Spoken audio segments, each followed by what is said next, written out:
Assalamualaikum warahmatullahi wabarakatuh. Perkenalkan, nama saya Gita Fajriati dari kelas B NPM 212151046 dari pendidikan matematika. Video ini saya buat guna memenuhi salah satu tugas mata kuliah filsafat dan sejarah matematika yang diampu oleh Bapak Didi Nurjamil, Dr. Andes, Magister Pendidikan.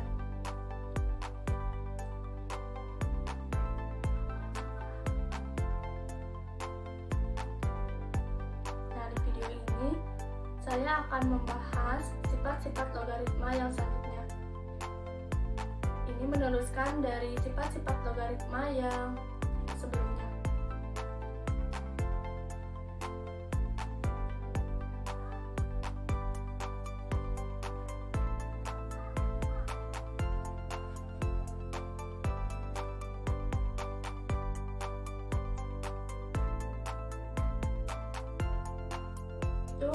Untuk sifat yang selanjutnya yaitu basis A log B dikali basis B log C. Nah, karena kan di sini itu basis dan numerisnya itu sama, yaitu B yang berurutan ini, maka kita bisa lihat hasil awal dan akhirnya saja. Jadi basis A log C. Nah, untuk pembuktiannya dibuktikan yang kelas kiri. Jadi basis A log B ini diubah menjadi bentuk pembagian logaritma. Jadi log B per log A. Kemudian basis B log C ini juga diubah menjadi bentuk pembagian logaritma. Jadi log C per log B. Nah, sama dengan karena kan di sini itu log B, di sini log B, maka kita bisa bagi log B dibagi log B sama dengan 1. Sehingga jumlahnya log C per log A. Nah, untuk hasil pembagian ini kita lihat dari bawah ke atas, jadi A log C, sehingga terbukti bahwa basis A log B dikali basis B log C sama dengan basis A log C. Untuk contoh soalnya itu basis 3 log 2 dikalikan dengan basis 2 log 9.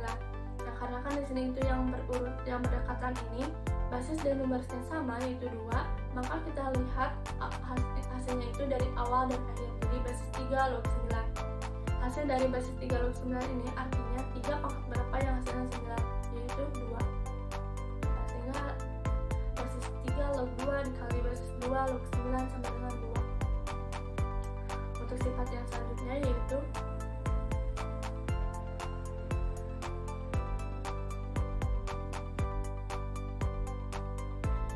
basis A pangkat A log B sama dengan B.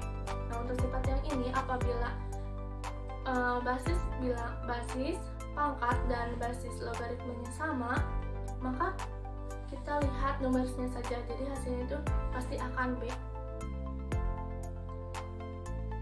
Nah, untuk pembuktiannya yaitu basis A log B sama dengan C, artinya B sama dengan A pangkat C, maka basis A pangkat A log B sama dengan A pangkat C. Nah, karena kan tadi itu A pangkat C ini tadi dimisahkan dengan B, sehingga kita ganti A pangkat C ini menjadi B. Jadi basis A pangkat A log B sama dengan B, sehingga terbukti untuk sifat yang ini. Untuk contoh soalnya yaitu basis 2020 pangkat 2020 log 2019.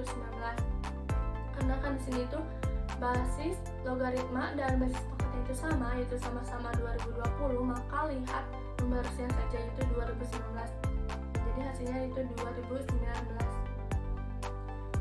Untuk sifat selanjutnya yaitu basis A log B per basis A log C sama dengan basis C log B. Nah, karena ini itu bentuk pembagian dari logaritma, maka kita bisa ubah menjadi logaritma biasa. Lihat dari bawah ke atas. Jadi basis C log B dengan syarat A-nya itu harus sama atau basisnya itu harus sama. Karena di sini sama, yaitu sama-sama A, maka kita bisa lihat hasilnya itu dari bawah ke atas, jadi basis C log B. Untuk pembuktiannya yaitu dimisahkan basis A log B ini basis C log B ini sama dengan A. Artinya B sama dengan C pangkat A. Kemudian B sama dengan C pangkat A ini jadikan bentuk logaritma kedua ruasnya. Didapatkan basis A log C pangkat A sama dengan basis A log B. Nah, selanjutnya yaitu pangkat dari numeris ini kita ubah kedepankan jadi A dikalikan basis A log C sama dengan basis A log B. Kemudian dijadikan A sama dengan, nah, hasilnya itu A sama dengan basis A log B per basis A log C. Jadikan A ini dimisahkan dengan basis C log B, sehingga basis C log B sama dengan basis A log B per basis A log C. Jadi terbukti untuk sifat ini. Contoh soalnya, jika basis 2 log 3 sama dengan P dan basis 3 log 5 sama dengan Q, maka hasil dari basis 5 log 12 sama dengan, nah untuk penyelesaian yang pertama yaitu basis 5 log 12.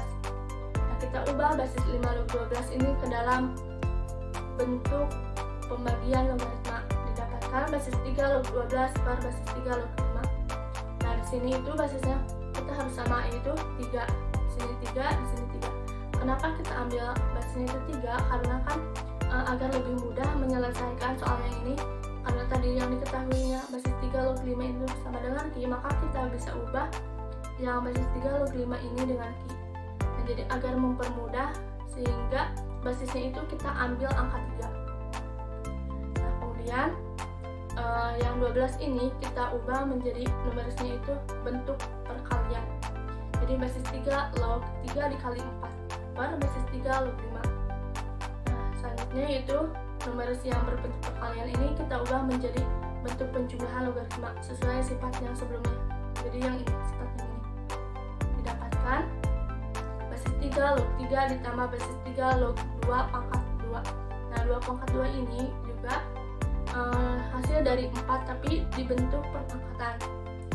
Selanjutnya yaitu basis 3 log 3 ini kan hasilnya 1, karena numerus dan pangkatnya itu sama, maka hasilnya pasti akan 1.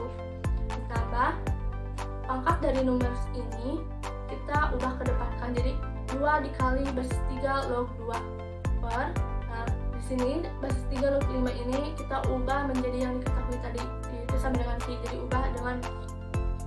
Nah, jadi didapatkan basis sama dengan 1 ditambah 2. Nah, ini 1 per P ini didapatkan dari hasil dari basis 3 log 2. Karena kan jadi, nah ini basis 3 log 2 sama dengan, karena yang diketahui itu basis 2 log 3, maka kita bisa ubah si basis dan numerisnya ini. Jadi diubah 3 menjadi 2 dan 2 menjadi 3. Nah, jadi 1 per basis 2 log 3 ini berdasarkan sifat yang sebelumnya, sehingga didapatkan 1 per P. Nah, jadi 1 per P per.